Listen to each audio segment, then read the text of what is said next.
वर्तमान शासन नायक भगवान वर्धमान स्वामी के शासन काल में हम सभी भव्य जीव यहाँ विराजते हैं। परम भट्टारक महाश्रमण उन भगवान वर्धमान स्वामी के मुख कमल से निश्रित भागवादिनी भगवती माँ जिनवाणी का हम सभी भव्य जीव यहाँ करुणांजलि लगा करके पान कर रहे हैं।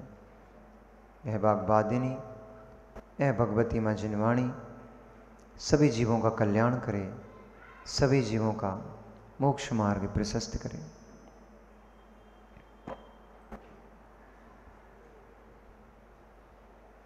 रजनी तो सूर्य के प्रकाश से हट गई, रजनी तो सूर्य के प्रकाश से हट गई, पर ममत्व की रजनी नस नहीं पा रही।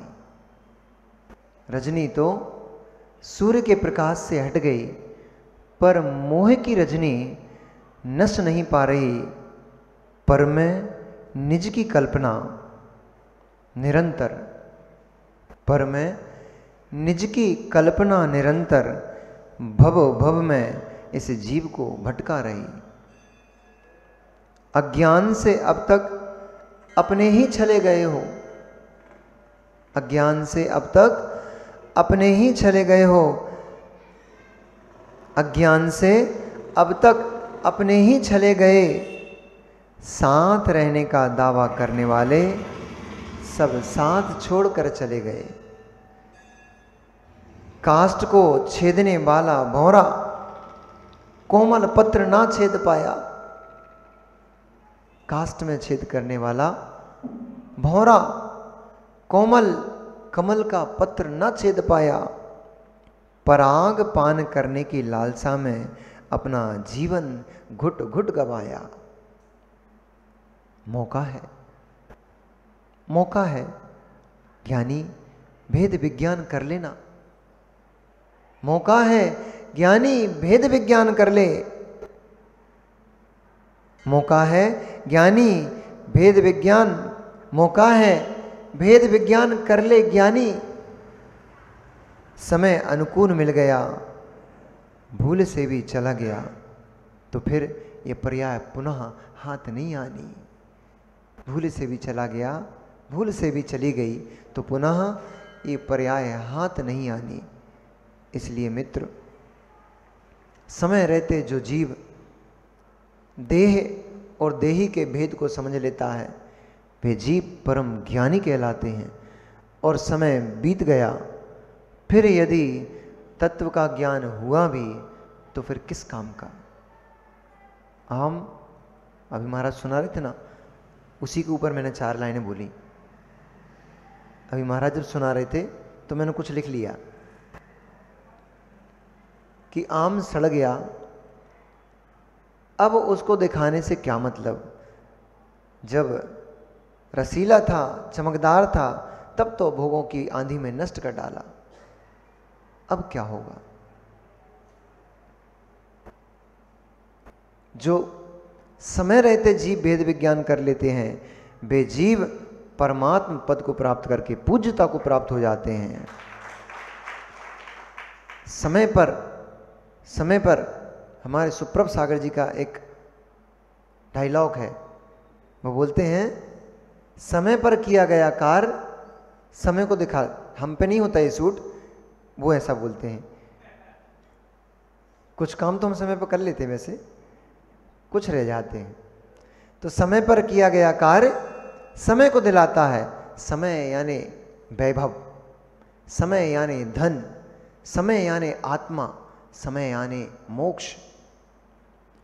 तो जो जीव समय पे उस फल का उपयोग कर लेता है, समय पे उसका उपयोग करके प्रभु के चरणों में उसको समर्पित कर देता है, गुरु के चरणों में समर्पित कर देता है, वे जीव उत्थान को प्राप्त हो जाते हैं। वे जीव स्वर्ग मोक्ष संपदा को प्राप्त होते हैं। और उसको भोगों की नाली में डाल करके सड़ा देता है, गला देता है, वह जीव इस पर्याय को बर्बाद कर लेता है। कारण के होने से कार्य की उत्पत्ति देखी जाती है, और कारण के अभाव में कार्य का भी अभाव देखा जाता है। कारण के सद्भाव में कार्य की उत्पत्ति देखी जाती है, कारण के अभाव में कार्य की अनुपलब्धि देखी जाती है। पंचम काल है, अभी मोक्ष जाने का समय नहीं है। कल हमारे महाराज जी प्रश्न पूछ रहे थे, एक काल का अभाव है, यानी कारण नहीं है, अभी निमित्त नहीं है। अभी निमित्त के अभाव होने से कार्य की उपलब्धि अभी नहीं हो पाएगी। परंतु इसका अर्थ यह भी नहीं है कि सर्वथा कार्य की उपलब्धि नहीं हो पाएगी। कार्य तो अभी ही प्रारंभ करना पड़ेगा, उपलब्धि तो चतुर्थ काल में होगी। ये बच्चे लोग बैठे, आप लोग पढ़ाई जिस रात पढ़ाई करते हो उसी रात एग्जाम देकर के रिजल्ट प्राप्त कर लेते हो, या फिर साल भर पहले पढ़ाई करते हो, फिर अंत में एग्जाम देते हो, फिर उसका महीने 15 दिन बाद फिर उसका रिजल्ट प्राप्त करते हो। क्या होता है?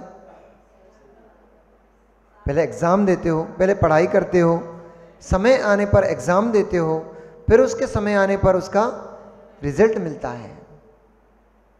तो ये सूत्र आपको धर्म में क्यों नहीं लगाते हो? ये सूत्र आप लोग धर्म में क्यों नहीं लगाते हो?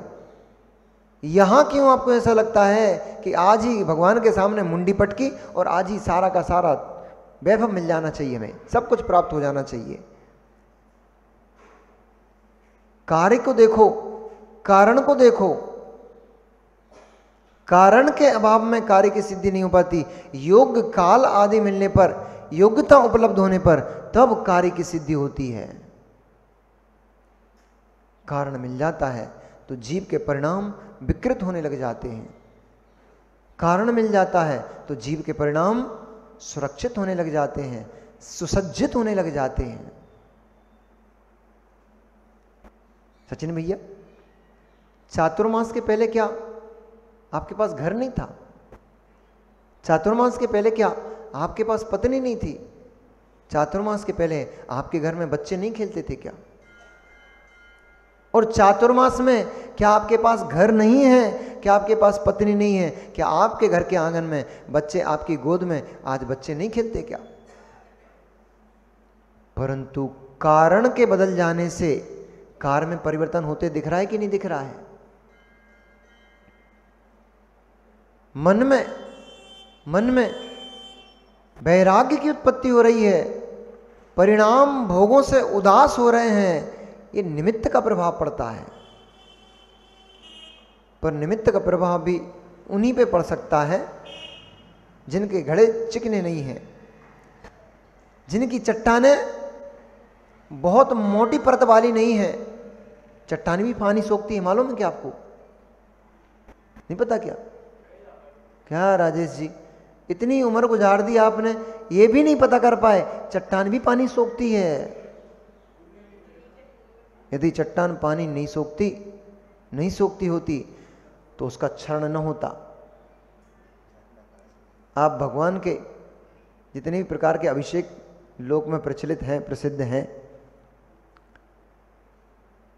बड़े बाबा कुंडलपुर भारों के ऊपर रोज रोज अभिषेक क्यों नहीं करते हो? चरणों के ऊपर धारा क्यों करते? अथवा यूं कहूं, गोमटेश बाहुबली भगवान के चरणों को देखा आपने? छेद होने लग गए उनमें। तो मतलब स्वीकार लो कि पत्थर भी पानी ग्रहण करता है, सोखता है।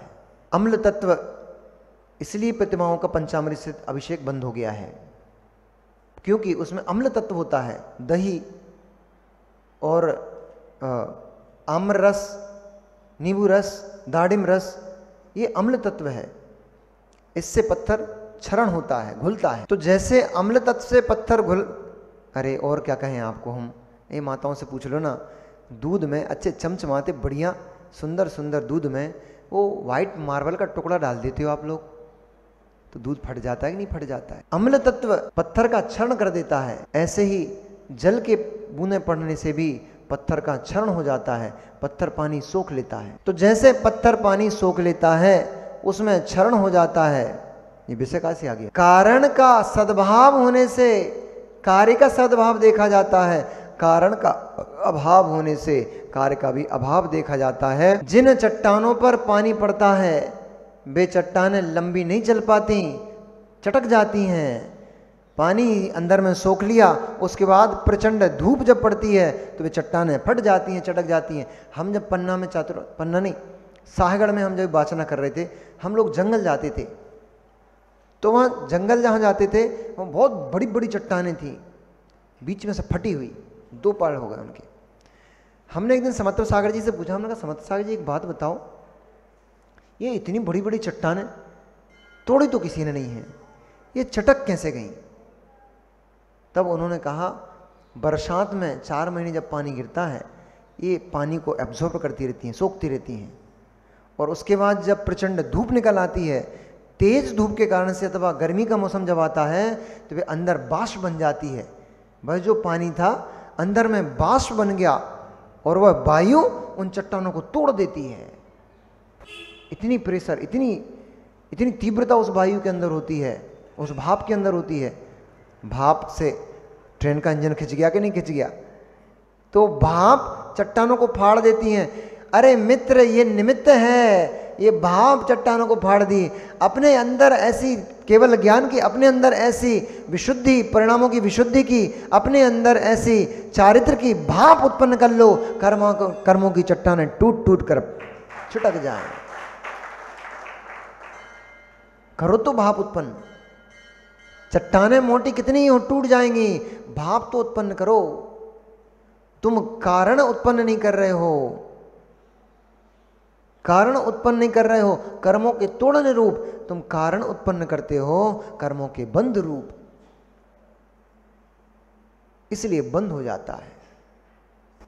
कदाचित किसी संयोग को पाकर के किसी जीव के अंदर वैराग्य की उत्पत्ति होती भी है, तो पुनः ये राग की कणिका, ये राग का विष पुनः उसे मूर्छित कर देता है, पुनः मूर्छित कर देता है। स्वयंवर हुआ, स्वयंवर में राम को सीता की प्राप्ति हो गई। सागरावर्त धनुष के ऊपर अटनी चढ़ा करके लक्ष्मण ने 18 सुंदर सुंदर कन्याओं के साथ वर्ण कर लिया। अब भरत के मन में कारण अपना कार्य कर रहा है, कारण अपना कार्य कर रहा है, निमित्त प्रभाव छोड़ रहा है। देखो वहीं वो भरत मुनिराज के निकट बैठे होते तो शायद उनके अमृतमय वचन सुन करके उनको वैराग्य हो जाता। पर स्त्रियों का रूप रंग भरत के अंदर विद्वेष उत्पन्न कर रहा है। कारण, धर्मात्मा जीव भी कारण पाकर के धर्म से विच्युत हो जाते हैं। धर्मात्मा जीव भी विषैला कारण प्राप्त करके धर्म से विच्छिन्न हो जाते हैं, धर्म छूट जाता है। भरत वहां बैठे बैठे क्या सोच रहे हैं? राम ने इतना पौरुष प्रदर्शित किया, इतना बल प्रदर्शित किया, अपनी शक्ति का प्रदर्शन किया, उन्होंने सीता महासती सुंदरी को प्राप्त कर लिया। लक्ष्मण ने अपने पौरुष को दिखाया, उन्होंने अपने बल का प्रयोग किया, उन्होंने प्रदर्शन किया, उनको भी इतनी सारी कन्याएं मिल गई। मैं भी तो दशरथ का ही बेटा हूं। इनके बीच में मेरी क्या स्थिति है? मैंने तो कुछ भी प्राप्त नहीं किया, मैंने तो कुछ भी अपना प्रदर्शन नहीं दिया। ऐसी हीन भावना में चला गया। जगत में 2 ही भावना बड़ी परेशान करती भैया, एक ईर्ष्या और एक हीन भावना। ये ही तुम्हारे संसार को बढ़ाती चली जा रही है। जिनके पास संपत्ति है उनको देख करके कभी तो हीन भावना आती है, कभी ईर्ष्या भाव आता है। इसलिए जीव अपने घर में पड़े हुए सुखों को नहीं भोग पाता है। उनको वो बड़े भैया, उनकी हवेली सा मकान बन गया, हम छोटे से मकान में पड़े हैं। ईर्ष्या भाव, हीन भावना। हम तो कुछ, कितनी पत्नियां अपने पतियों से इस बात के लिए लड़ती मिलती हैं। कितना क्लेश देते हो आप लोग, कितना क्लेश देते हो। तुम्हारे भाई का बेटा पढ़ लिख के बच्चों को कष्ट देते हो, पेरते हो। मेरी भाषा में तो बच्चों को पेरते हो आप लोग। किस कारण से? अपने ईर्ष्या भाव के कारण से। भैया का बेटा देखो एमबीबीएस कर रहा है, भैया का बेटा देखो सीए कर रहा है, सीए बना जा रहा है, तुम निठल्ले बैठे रहते हो, तुम पढ़ते ही नहीं हो। भैया के बेटे की योग्यता अलग है, आपके बेटे की योग्यता अलग, इसको क्यों नहीं देखते हो? और सारे के सारे माता पिता अपने बच्चों को सीए ही बना देंगे तो फिर अकाउंट लेकर के उनको क्लियर कराने के लिए आएगा कौन? किसके पास? एक सीए दूसरे सीए के पास आएगा क्या? सारे के सारे बच्चों को तुम पकड़ के डॉक्टर ही बना दोगे, पेशेंट कहां से लाओगे? डॉक्टर को इलाज डॉक्टर से कराओगे क्या? सारे के सारे बच्चों को इंजीनियर बना दोगे तो फिर काम कराने लिए इंजीनियर्स के पास आएगा कौन? इसलिए आप लोगों का जो भूत सवार हो जाता है। हमें तो अपने एक कथा सुनाते ही हमारे योग सागर जी कहानी सुनाते हैं। एक बोले एक बार घर में बहुत हल्ला गुल्ला चल रहा था। किस बात को लेकर के? मां लड़ रही थी मैं तो अपने बेटे को डॉक्टर बनाऊंगी, और पिता लड़ रहा था मैं तो अपने बेटे को सीए बनाऊंगा, चार्टर्ड अकाउंटेंट बनाऊंगा। दोनों में बात बात में नहीं हम तो डॉक्टर बनाएंगे, उन्होंने कहा नहीं हम तो सीए बनाएंगे। झगड़ा शुरू हो गया, हल्ला गुल्ला होने लग गया। तू तो हर समय अपनी मनमानी करती है, तुझे तो अपनी अपनी बात रखनी पड़ती, अपने पति की भावनाओं का तो कुछ तुझे ख्याल ही नहीं है। हाँ तो तुम कौन सा मेरी बातों का ख्याल रखते हो? तुम कौन सी मेरी बातों को सुनते हो? अभी देख तो रही हूं, मैं बोल रही हूं डॉक्टर बनाना है, तुम लगे हो इंजीनियर वो सीए बनाना है। पड़ोसी आ गया, पड़ोसन आ गई, अरे भैया क्यों झगड़ रहे हो, क्यों लड़ रहे हो, क्या बात हो गई? तो बोले अरे ये मानती नहीं मेरी बात को। मैं बोल रहा हूं बेटे को अपने को डॉक्टर सीए बनाना है, तो बोले ये भी तो मेरी बात नहीं मानते। मैं कह रही हूं अपने बेटे को डॉक्टर बनाना है। हमारे घर में माता जी हमारी कितनी बुजुर्ग हो चुकी हैं, डॉक्टर के पास जाना पड़ता है, हजारों रुपये एक बार में फीस ले लेता है रुपए की। घर में बेटा डॉक्टर होगा तो माँ का इलाज, पिताजी का इलाज घर में होगा। अरे तू तो पागल है, तुझे इलाज दिख रहा है? मेरी इतनी बड़ी फैक्ट्री चल रही है, उस फैक्ट्री की कितनी बैलेंस शीट होती है, लाखों रुपए मुझे सीए को देना पड़ते हैं, खूब खिलाना पड़ता है। ये हमारे इनसे पूछो प्रदीप जी से कितना खाना पड़ता है, तब जाके बैलेंस शीट तैयार करते हैं। ये ऐसे थोड़े कर देते हैं, कोई खूब सा भी डिमांड करते होंगे ये लोग। अब ये जैन साहब हो सकता छोड़ दे, वैसे जैन साहब तो और ज़्यादा मुंह बड़ा वाला होता है जैनों का। तो बोला कि मुझे लाखों रुपए मेरा बर्बाद हो जाता बैलेंस शीट तैयार करने में, तो मुझे अपने बेटे को सीए बनाना। घर में बेटा सीए होगा, अपना कितना पैसा बचेगा? अरे भैया तुम लोग क्यों विवाद कर रहे हो, लड़ा क्यों रहे हो, झगड़ क्यों रहे हो? बच्चे की योग्यता देख लो, बच्चे का इंटरेस्ट किसमें है वो देख लो, बच्चा क्या बनना चाहता है उससे पूछ लो। तुम क्यों आपस में झगड़ रहे हो? बच्चा कहेगा मुझे डॉक्टर में पढ़ाई मन लगता है, डॉक्टरी की पढ़ाई में, उसको डॉक्टर बना देना। उसको लगता है मैं सीए की पढ़ाई अच्छे से कर सकता हूं, सीए बना देना। झगड़ने क्या बात है? दोनों मुंडी नीचे खड़े कर खड़ोगे। अरे क्या हो गया? बच्चे को बुलाओ ना, उससे पूछ लो ना क्या बनना है उसको। तो हंसने लग गए दोनों एक दूसरे का मुंह देख करके। अभी लड़ रहे थे अब हंसने लगे। बात क्या है? बोले बच्चा तो अभी पैदा ही नहीं हुआ। लो, एक डॉक्टर बनाने के पीछे पड़े, एक सीए बनाने के पीछे पड़े, जिसको बनना है वो तो अभी पैदा ही नहीं हुआ है।